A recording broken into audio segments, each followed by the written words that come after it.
کتاب مې هغه ملګری دی چې د یوازیتوب سختې شېبې راسره تجربه کوي. پر پښتو نثر د ژباړې اغېز: لیکوال: پوهنمل اسدالله وحیدي. غږ: خاطره یوسفزۍ. تشریف راوړل: د پښتو په اړه دا خبره مشهوره ده چې د تشریفاتو ژبه نه ده، خو کله کله د ژباړې له لارې ورته تشریفات راغلي دي. ژبپوهان د ژباړې او فرهنګ ترمنځ د ژورو اړیکو خبرې کوي. له همدې امله موږ د پښتنو د فرهنګ انځور په پښتو ژبه کې لیدلی شو. پښتانه په فرهنګ کې تشریفات نه لري، نو ځکه یې په ژبه کې هم نشته. کله چې یو څوک راشي وایي راغی، کله چې ولاړ شي وایي لاړ، نه وایي چې تشریف یې راوړ او تشریف یې یووړ. فارسي ژبه چې ډېر وخت د دربار ژبه وه، له تشریفاتو ډکه ده. کله چې ژباړونکي په فارسي کې له تشریفاتي کلمو سره مخ شي، نو بیا یې کټ مټ رااخلي. لاندې بېلګو ته پام وکړئ. وزیر تحصیلات علی به کنفرانس تشریف آورده بود. د لوړو زده کړو وزیر تشریف راوړی و. شما به جایگاهتان تشریف بفرمایید. تاسې خپل ځای ته تشریف یوسئ. رئیس جمهور به پوهنتون کابل تشریف می آورد. ولسمشر کابل پوهنتون ته تشریف راوړي. په پښتو کې تشریف راوړي پردۍ کلمه ده او ښایي یوه برخه پښتانه یې له سره په معنا پوه نه شي. دا ډول اغېز ډېر وخت په رسمي او مذهبي ژباړو کې وینو. په رسمي ژباړو کې ژباړونکی باید د چارواکو نوم په احترام یاد کړي.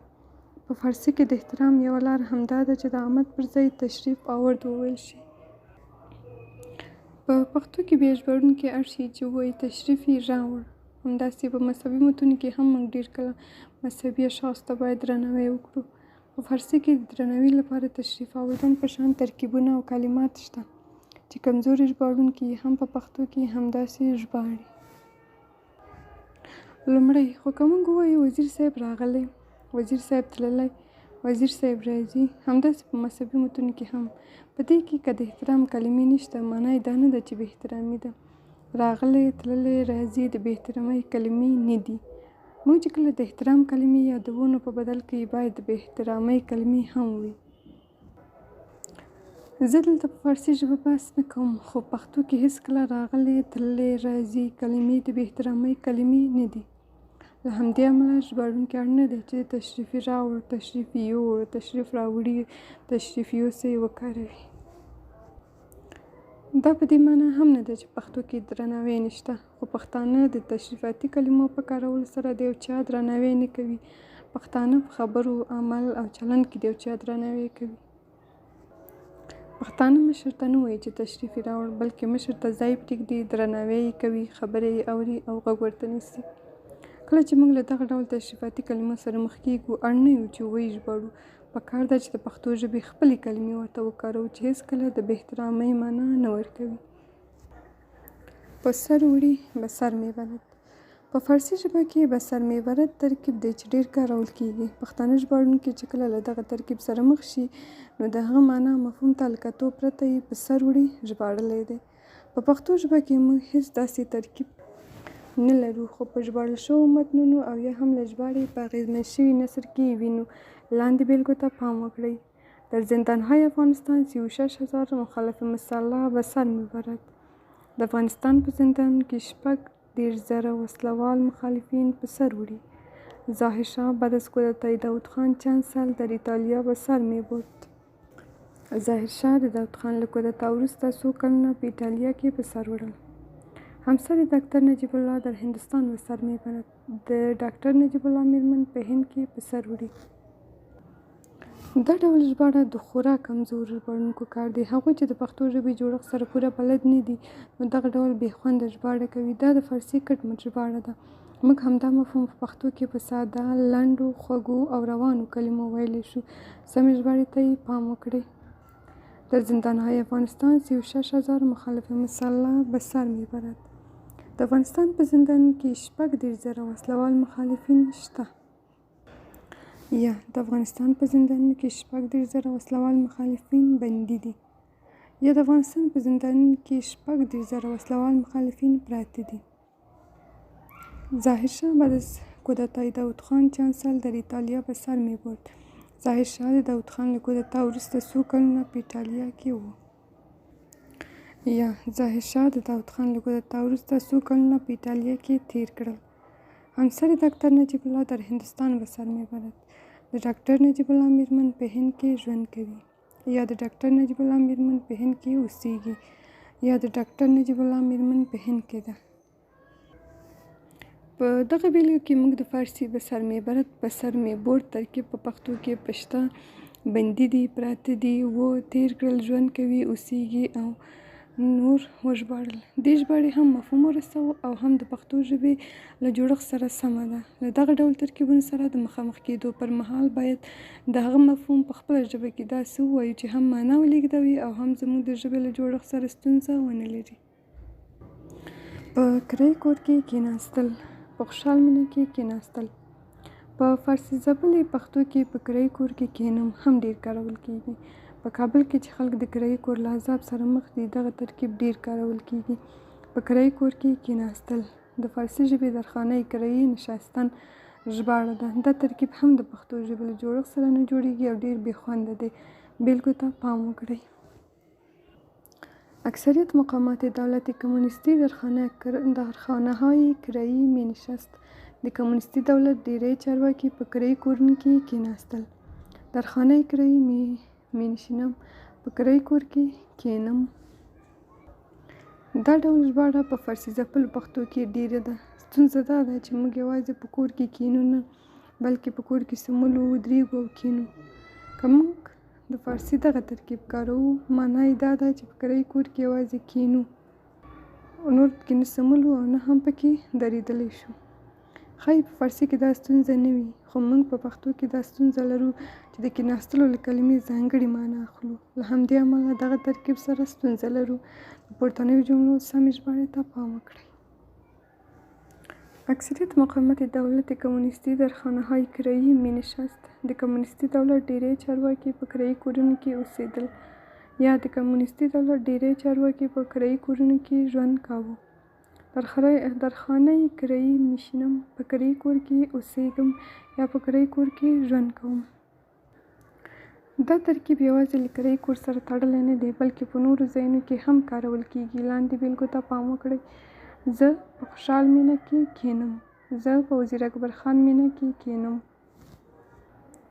دا هم له فارسي د ژباړې اغېز دی چې موږ یې د اوسېدو لپاره کاروو. موږ په کور کې یوازې کېنو نه، په کور کې اوسېږو، په کور کې ژوند کوو، په خوشحال مینه کې ژوند کوو، اوسېږو. په ژوند کې بیا کېناستل، پاڅېدل، څملاستل او هر څه راځي. له همدې امله د بشپړې معنا د لیږد او د سمې پښتو کارولو لپاره پکار دی چې موږ اوسېږم یا ژوند کوم وکاروو او له کېنم څخه ډډه وکړو. نیالګي کېنول. زه د 1996 کال په پسرلي کې دا لیکل کوم. د نیالګیو د ایښودلو وخت دی. له هر لوري د نیالګیو د ایښودلو خبره کېږي. په ټلویزیون، راډیو، ټولنیزو شبکو، خو ډېره بې خونده او مصنوعي. په ټلویزیون راشي نیالګي کېنوئ. دولتي او غیر دولتي ارګانونه لګیا دي همدا خبره کوي. زه چې د ژبې په اړه فکر کوم دا خبره راباندې دومره بده لګېږي چې هېڅ نیالګی ایښودلو ته مې زړه نه کېږي. دغه ډول بې خونده پښتو بیلګو ته پام وکړئ. ښاروالي کابل کمپاین نهال شاني را برانداخت. د کابل ښاروالۍ د نیالګیو کېنولو کمپاین په لاره واچو. شاندن یک نهال مکلفیت هر افغان است. د یوه نیالګي کېنول د هر افغان مکلفیت دی. برای افغانستان سرسبز نهال بشانید. د زرغون افغانستان لپاره نیالګي کېنوئ. نیالګي کېنول هم د فارسي ژبې نهال شاندن کټمن ژباړه ده. زموږ بزګران په کلي کې داسې نه وایي. دوی هر کال همدا کار کوي خو نه وایي چې نیالګي کېنوم. وایي نیالګي ږدم. نیالګي کېنول کېږي نه ایښودل کېږي. کېنول موږ په پښتو کې په بله معنا کاروو. له همدې امله نیالګي کېنول ترکیب بې خونده دی. د نیالګي کېنولو ترکیب کارول ځکه ستره تېروتنه ده چې موږ په پښتو کې ورته ښه بدیل لرو، کاروو او بیخي عام دی. نو ولې موږ ژباړونکي له خپلې ژبې دومره بې خبره شي چې هر څه باید کټ مټ وژباړي. د پورتنیو جملو سمې ژباړې ته پام وکړئ. ښاروالي کابل کمپاین نهال شاني را برانداخت. کابل ښاروالۍ د نیالګیو ایښودلو کمپاین پیل کړ. شاندن یک نهال مکلفیت هر افغان است. دیو نیالگی خودل ده هر افغان مکلفیت دی. برای افغانستان سرسبز نهال بشانید. د زرغون افغانستان لپاره نیالګي کېږدئ. په ځینو سیمو کې د نیالګیو د کرلو خبره هم کېږي، خو دا بیا مفهوم بدلوي. نیالګي کرل په دې معنا دي تخم کرو چې نیالګي شي. نیالګي ایښودل بیا بله معنا لري، یعنې هغه بوټي چې پوره نه وي رسېدلي ایښودل کېږي چې په لویو بوټو یا ونو بدل شي. تسلیم شوم. د پښتنو یوه ستونزه دا ده چې یو له بل سره په معاملو کې چې لیکل کوي نو په فارسي ژبه یې کوي. دوی قوالې، غوښتنلیکونه، د کرایې او اجارې لیکونه او نور داسې اسناد ټول په فارسي لیکي. په دې وروستیو کلونو کې پښتو لیکلو ته یو څه پام وشو چې څه نه څه دغه لیکونه په پښتو شول، خو ستونزه نه یوازې دا چې حل نه شوه بلکې لا پیچلې شوه. دغه لیکونه خپله په پښتو کې ونه لیکل شول بلکې له فارسي وژباړل شول چې په ژباړه کې ډېر بې خونده ترکیبونه پښتو ته راغلل. په دغه ترکیبونو کې یو هم تسلیم شوم ترکیب دی. په کابل کې مې کور کرایه کړ. د 6 میاشتو پیسې مې مخکې ورکولې. د معاملو د لارښوونې د دفتر مسؤل زه او کوروالا ټول پښتانه وو. د معاملو د لارښوونې د دفتر له مسؤل ته مې د پښتو لیکلو وویل. هغه هر څه په پښتو ولیکل چې څنګه یې ولیکل دلته پرې بحث نه کوم، خو د کوروالا ته مې چې د 6 میاشتو پیسې ورکړې نو په پاڼه یې راته ولیکل چې د 6 میاشتو کرایه تسلیم شوم. پښیمانه شوم. ما ویل کاشکې له سره مو فارسي لیکلی وي، ځکه دغه ډول پښتو خو د پښتو پښې ماتوي. دا تسلیم شوم ترکیب هم د فارسي تسلیم شدن کټ مژباړه ده. موږ ډېر وخت په معاملاتو کې له دغه ترکیب سره مخ کېږو. لاندې بیلګو ته پام وکړئ. مبلغ 50,000 افغانی تسلیم شدم. 50,000 افغانی تسلیم شدم. امانت را تسلیم شدم. امانت تسلیم شدم. مسئول کتابخانه 100 جلد کتاب را تسلیمی گرفت. د کتابتون مسئول د 100 ټوکه کتابونو تسلیمي واخیسته. پورتنیو بیلګو ته پام وکړئ چې نه یوازې د پښتو ژبې له جوړښت سره سر نه خوري بلکې په معنا کې هم بدلون راځي. د بیلګې په ډول امانت تسلیم شوم. دا معنا نه لري چې امانت مې واخیست بلکې دا معنا لري چې پوره یا بشپړ تسلیم شوم. په پښتو کې تسلیمیدل د غاړې ښودو یا په جګړه کې د تسلیمیدو معنا لري. نو ځکه پورتنۍ ژباړه هم مفهوم ته زیان رسوي او هم ژبې ته. د پورتنیو جملو سمې ژباړې ته پام وکړئ. مبلغ 50,000 افغانی تسلیم شدم. 50,000 افغانی می واخیستی یا 50,000 افغانی را ورسیدلی. امانت را تسلیم شدم. امانت می واخیستی. امانت را ورسید. مسئول کتابخانه 100 جلد کتاب را تسلیمی گرفت. د کتابتون مسئول 100 ټوکه کتابونه واخیستل. د کتابتون مسئول ته 100 ټوکه کتابونه ورسیدل. موږ اړ نه یو چې تسلیم شدن ترکیب کټ مټ وژباړو. له همدې امله د دغه مفهوم د لیک لپاره د پښتو خپلې کلمې لرو چې په پورتنیو بیلګو کې مو وکارولې. ژباړونکو ته پکار ده چې د فارسي د دغه ترکیب د بې خونده ژباړې پر ځای د پښتو خپلې اسانې او روانې کلمې وکاروي. قرار لرل یو بل بې خونده ترکیب چې پښتو ژبې ته د ژباړې له لارې راغلی قرار لري دی. دا ترکیب هم له فارسي ژبې د ژباړې ناوړه اغېز دی. په فارسي ژبه کې قرار دارد کارول کېږي چې زموږ کمزور ژباړونکو په قرار لري ژباړلی دی. لاندې بیلګو ته پام وکړئ. افغانستان در مرحله سخت قرار دارد. افغانستان په سخت پړاو کې قرار لري. امنیت کابل در معرض خطر قرار داشت. د کابل امنیت په ګواښ کې قرار درلود. وزارت مخابرات در کجا قرار دارد؟ د مخابراتو وزارت چیرته قرار لري؟ حقوق زنان در اولویت کاری حکومت قرار دارد. د ښځو حقونه د حکومت په کاري لومړیتوبونو کې قرار لري. افغانستان در حالت دشوار قرار دارد. افغانستان په ناوړه حالت کې قرار لري. رئیس جمهور با این فیصله در محاصره قرار میگیرد. ولسمشر په دې پریکړې سره په محاصره کې قرار نیسي. پورتنۍ بیلګې ته وګورئ چې د فارسي قرار دارد، قرار داشت، قرار میگیرد په پښتو کې په قرار لري، قراري درلود او قرار نیسي ژباړل شوي دي. اوس پوښتنه دا ده چې قرار څه شی دی چې نیول کېږي. دغه ډول ترکیبونه په پښتو کې له یوه اړخه معنا مفهوم سم نه بیانوي، له بل اړخه د پښتو ژبې له جوړښت سره سمون نه خوري. پښتانه همدا جملې تر دې ساده، لنډې او روانې وایي. دا جملې داسې ویل کېدای شي چې هم مفهوم ښه ورسوي او هم د پښتو ژبې له جوړښت سره سمې دي. سمې ژباړې ته پام وکړئ. افغانستان در مرحله سخت قرار دارد. افغانستان په سخت پړاو کې دی یا افغانستان په سختۍ کې دی.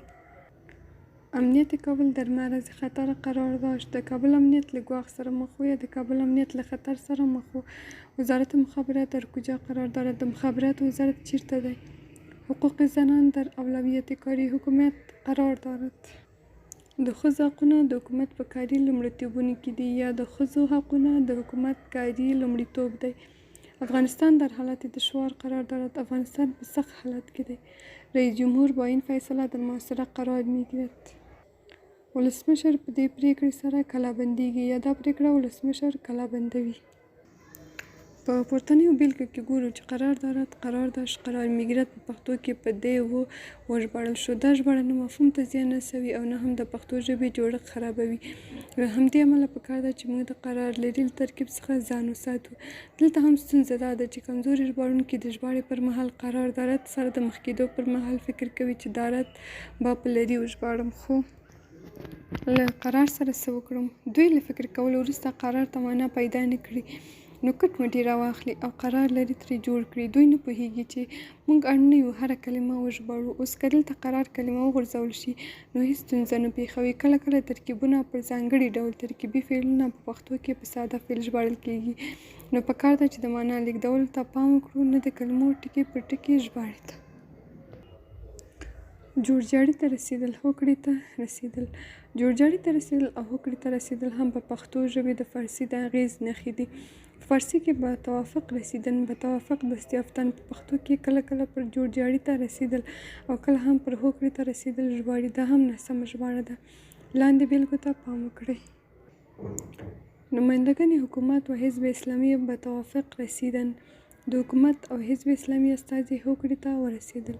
ایران و کشورهای غربی درباره پروگرام هسته‌ای ایران به توافق دست یافتند. ایران او لویدیځ هېوادونو د ایران د هسته‌ای پروګرام په اړه جوړجاړي ته ورسیدل.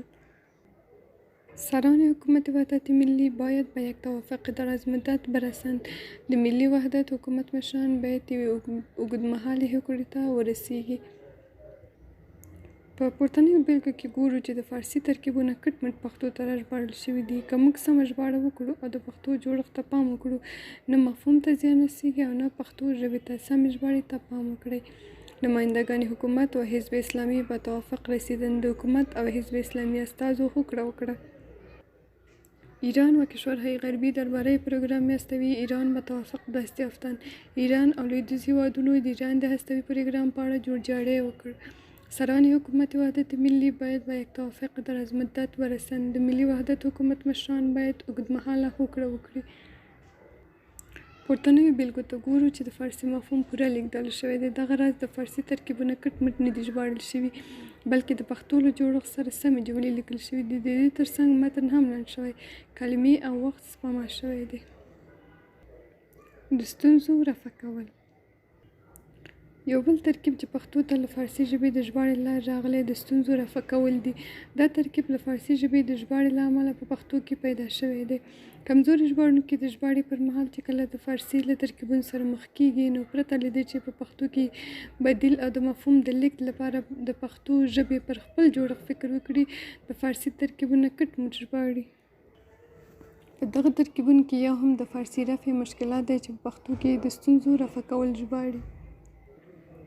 دا ژباړې ستونزې لري. دا ستونزې هم د مفهوم د لیږد له اړخه دي او هم د پښتو ژبې د جوړښت او د کلمو د زیاتوالي له اړخه. له همدې امله ژباړونکي باید ورته پام وکړي او له دغه بې خونده ترکیبه ځان وژغوري. لاندې بیلګو ته پام وکړئ چې څه ډول ترکیب پکې کارول شوی دی. وزارت اطلاعات و فرهنگ برای رفع مشکلات ناشران کتابکاری انجام نداده است. د اطلاعات او فرهنګ وزارت د کتابونو د خپرندویانو د ستونزو د رفع کولو لپاره کوم کار نه دی کړی. وزارت ترانسپورت برای رفع مشکلات ترانسپورت شهری ملی بس‌های جدید خریداری می‌نماید. ترانسپورت وزارت د ښاري ترانسپورت د ستونزو د رفع کولو لپاره نوي ملی بسونه پیري. جانگیری برای رفع مشکلات سران حکومت وحدت ملی میانجیگری کرد. د ملی وحدت د حکومت مشرانو د ستونزو د رفع کولو لپاره جانگیری مداخله وکړه. پورتنۍ ژباړې ته وګورئ چې د فارسي ترکیبونه کټ مټ ژباړل شوي دي. اوس که څوک د رفع معنا پوه نه شي نو د مفهوم په لید کې ستونزه پیدا کېږي. دغه راز د مشکلاتو رفع کول په پښتو کې نه کارول کېږي او متن یې هم اوږد کړی دی. موږ کولی شو دغه ترکیبونه ساده او اسانه وژباړو چې هم مفهوم لیږده وي او هم پښتو وي. سمې ژباړې ته پام وکړئ. وزارت اطلاعات و فرهنگ برای رفع مشکلات ناشناوان کتاب کاری انجام نداده است. د اطلاعات و فرهنگ وزارت د کتاب د خپرندویانو د ستونزو د حل کولو لپاره کار نه دی کړی.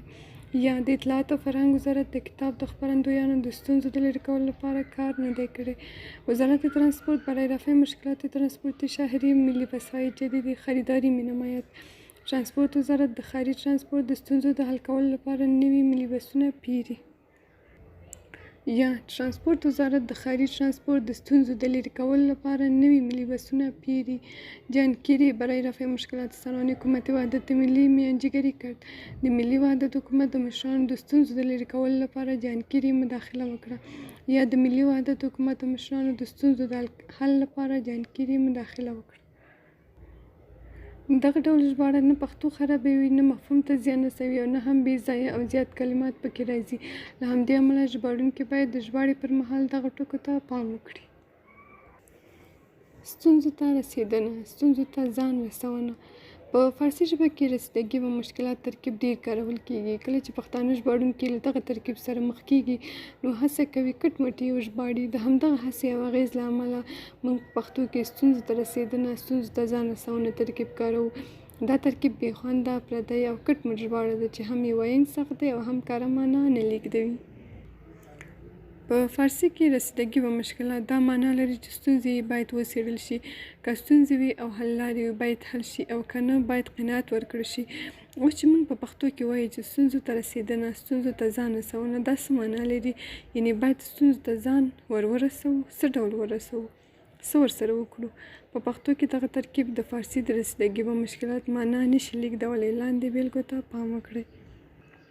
یک از وظایف وکلا رسیدگی و مشکلات موکلین است. د وکیلانو یوه دنده د موکلینو ستونزو ته رسیدنه ده، یا د وکیلانو یوه دنده د موکلینو ستونزو ته ځان رسونه ده. حکومت باید به مشکلات مهاجرین افغان در پاکستان رسیدگی کند. حکومت باید په پاکستان کې د افغان کډوالو ستونزو ته ځان ورسوي. یا حکومت باید په پاکستان کې د افغان کډوالو ستونزو ته رسیدنه وکړي. وزارت داخله به مشکلات پلیس معیوب رسیدگی نمی کند. د کورنیو چارو وزارت د معیوب پلیسو ستونزو ته رسیدنه نه کوي. یا کورنیو چارو وزارت د معیوب پلیسو ستونزو ته ځان نه رسوي. دغه ډول ژباړه نه یوازې د مفهوم په لیږد کې ستونزه پیدا کوي بلکې پښتانه داسې خبرې نه کوي او دغه ډول ترکیبونه نه کاروي. دا ډول ژباړه ژبه خرابوي، پردی کوي او پښتانه اورېدونکي به فکر کوي چې کومه بله ژبه اوري. د پورتني متن سمې ژباړې ته پام وکړئ. یکی از وظایف وکلا رسیدگی و مشکلات موکلین است. د وکیلانو یوه دنده د موکلینو ستونزو ته پام کول دي. حکومت باید به مشکلات مهاجرین افغان در پاکستان رسیدگی کند. حکومت باید په پاکستان کې د افغان کډوالو ستونزو ته پام وکړي.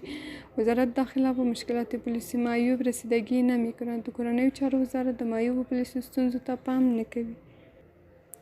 په پښتو کې د فارسي رسیدګي په مشکلات سم او ښه بدیل ستونزو ته پام دی چې همغه معنا لیږدوي چې په دري ترکیب کې د ستونزو ته پام همدا معنا لري چې باید ستونزې وڅېړل شي، حل شي او که نه هغوی چې ستونزه لري باید قناعت ورکړل شي. له همدې امله زموږ ژباړونکو ته پکار ده چې په زوره خپله ژبه پردی نه کړي. په بر کې نیسي. له فارسي د ژباړې له لارې په اغېزمنه پښتو کې د په بر کې نیسي ترکیب کارول کیږي. دا ترکیب د ژباړې له لارې راغلی دی چې موږ یې باید ونه کاروو. دغه ترکیب د فارسي ژبې در بر میګرد کټ مټ ژباړه ده چې پښتو کې هم معنا رسوي او هم یې پښتو بې خونده کړې ده. کمزوري ژباړونکي چې کله د فارسي له در بر میګرد سره مخ شي نو لاره ترې ورکه شي. در پر په او میګرد پر نیسي وژباړي. دوی بر ته کومه کلمه پیدا نه کړي نو ځکه یې همداسې راواخلي او په بر کې نیسي ترې جوړ کړي. دې ډول ژباړې ته موږ ړنده ژباړه ویلی شو چې نه مفهوم لیږدوي او نه په دویمه ژبه کې دغه ډول ترکیبونه کارول کیږي. لاندې بیلګو ته پام وکړئ. تطبیق پلان شهری در کابل 10 سال را در بر میگیرد. په کابل کې د ښاري پلان پلي کول 10 کاله په بر کې نیسي.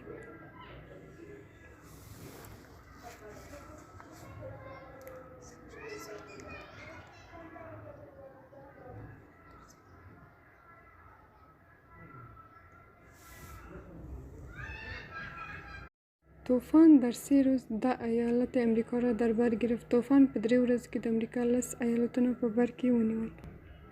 کلمه افغان تمام ساکنان افغانستان را در بر میگیرد. د افغان کلمه د افغانستان ټول اوسیدونکي په بر کې نیسي.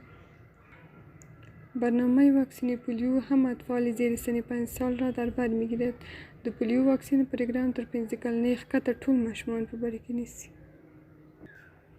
په پورتنۍ ژباړه کې ګورو چې د فارسي در بر میگیرد در بر گرفت ترکیب په پښتو کې په بر کې نیسي په بر کې ونیو ژباړل شوی دی.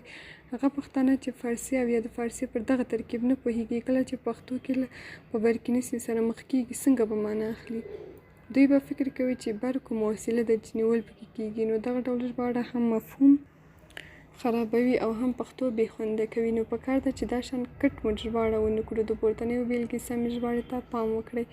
تطبیق پلان شهری در کابل 10 سال را در بر میگیرد. په کابل کې د ښاري پلان عملی کول 10 کاله نیسي.